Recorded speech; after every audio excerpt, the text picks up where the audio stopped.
تو بندہ مرنے کے بعد اپنے نامہ اعمال میں کوئی اضافہ نہیں کر سکتا، خود سے نہیں کر سکتا، لیکن سرکار دو عالم صلی اللہ علیہ وسلم فرماتے ہیں کہ 3 چیزیں ایسی ہیں کہ اگر انسان نے زندگی میں کر لی ہوں تو اس کی نیکیوں میں مسلسل اضافہ ہوتا رہتا ہے، ان کی وجہ سے اس کے ثواب میں اضافہ ہوتا رہتا ہے، اس کے اعمال میں اضافہ ہوتا رہتا ہے۔ وہ 3 چیزیں کیا ہیں؟ فرمایا ایک صدقۃ جاریہ، کوئی صدقہ جاریہ کسی نے کوئی اپنی زندگی میں چھوڑ کر گیا، مثلا یہ کہ کسی نے مسجد تعمیر کر دی، کسی نے کوئی تعلیم گاہ بنا دی، کوئی ہسپتال بنا دیا، کوئی شفا خانہ بنا دیا، مسافروں کے واسطے کوئی مسافر خانہ بنا دیا، مسافروں کے واسطے کوئی کنواں کھود دیا، اسے پانی کا انتظام کر دیا، کوئی ایسا عمل کہ جس کا فائدہ اس کے مرنے کے بعد لوگ دیر تک اٹھاتے رہیں، تو جب تک اس سے فائدہ لوگ اٹھاتے رہیں گے اس کے نامہ اعمال میں اس کا اضافہ ہوتا رہے گا۔ فرض کیجئے کہ کسی نے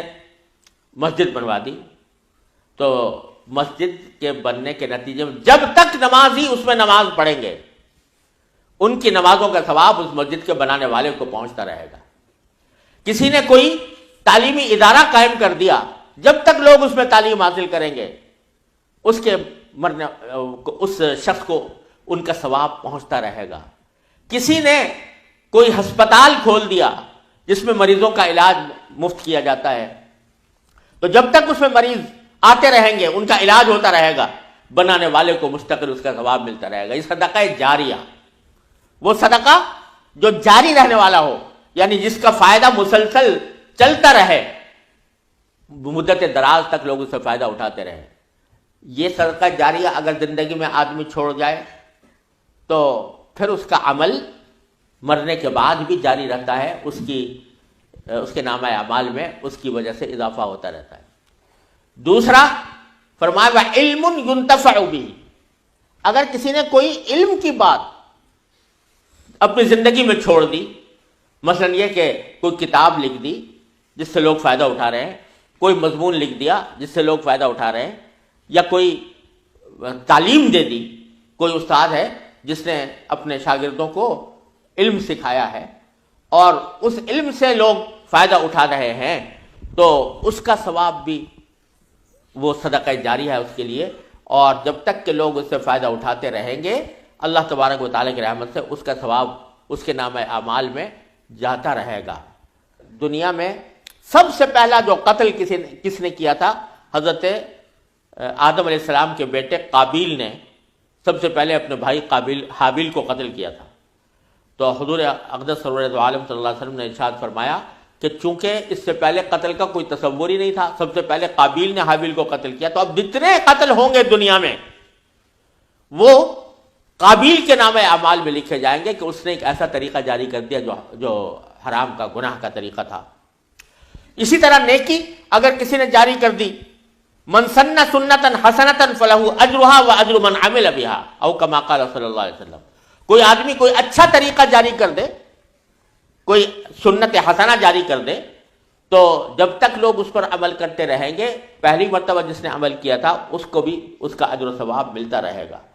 تو اگر کسی نے صدقہ جاریہ کوئی علم کی بات دنیا میں چھوڑی ہے تو اس علم کی بات سے بھی جب تک فائدہ اٹھایا جاتا رہے گا اس وقت تک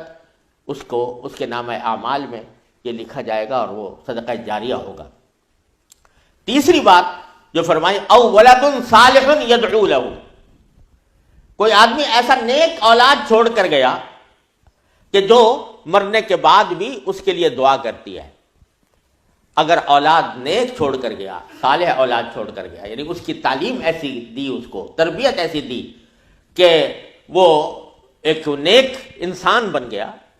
تو اس کی وجہ سے جب وہ مر جائے گا، وہ باپ مر جائے گا، تو بیٹا اس کے لیے دعا کرے گا کہ یا اللہ میرے باپ کی مغفرت فرما دے، یا اللہ میرے والدین کی مغفرت فرما دے۔ تو جب اس کی دعا کی وجہ سے بھی اس کے نامہ اعمال میں اضافہ ہوگا۔ اور ایک حدیث میں آتا ہے کہ نبی کریم صلی اللہ علیہ وسلم نے ارشاد فرمایا کہ جب کوئی شخص اپنے کسی والدین کے لیے یا کسی بھی عزیز کے لیے کوئی دعا کرتا ہے مغفرت کی مرنے کے بعد کہ یا اللہ اس کی مغفرت کر دے، یا اللہ اس کو ثواب عطا فرما، اس کے درجات بلند کر دے۔ یہ جب دعا کرتا ہے کوئی یا ایصال ثواب کرتا ہے کہ میں نے قرآن کریم پڑھ کر اس کا ثواب کسی اپنے مرحوم کو پہنچا دیا، تو حدیث میں آتا ہے کہ فرشتے اس جو وہ دعا کر رہا ہے یا جو کوئی ایصال ثواب کر رہا ہے اس کو ایک تحفے کی شکل میں، جیسے کوئی گفٹ دیتا ہے کسی کو، اس طرح تحفے کی شکل میں اس آدمی کے پاس لے جاتے ہیں کہ تمہارے فلاں عزیز نے، تمہاری اولاد نے تمہیں یہ تحفہ بھیجا ہے۔ تو وہ اس کے نام اعمال میں بھی اضافہ ہوتا ہے، اور اس کے ساتھ ساتھ اس کو خوشی بھی ہوتی ہے کہ میری اولاد نے میرے ساتھ یہ حسن سلوک کیا۔ اور یہ اگر فرض کرو کہ کسی شخص کو یہ حسرت ہو کہ میں اپنے والدین کی خدمت نہیں کر سکا، یا والدین کو جیسا حق ادا کرنا چاہیے تھا ویسا حق میں ادا نہیں کر سکا، تو اس کا بھی بہترین طریقہ یہ ہے کہ والدین کے حق میں ایصال ثواب کیا جائے۔ تو اگر کوئی شخص اپنی ایسی اولاد صالح چھوڑ کر جا رہا ہے، نیک اولاد چھوڑ کر جا رہا ہے جو اس کے حق میں دعا کرتی ہے، اس کے لیے ایصال ثواب کرتی ہے، تو وہ خود بذات خود صدقہ جاریہ ہے، وہ اولاد صدقہ جاریہ ہے۔ جب تک وہ اولاد رہے گی اور دین پر عمل کرتی رہے گی، اس وقت تک اس کے نام اعمال میں اس کا اضافہ ہوتا رہے گا، اس کو اجر و ثواب ملتا رہے گا۔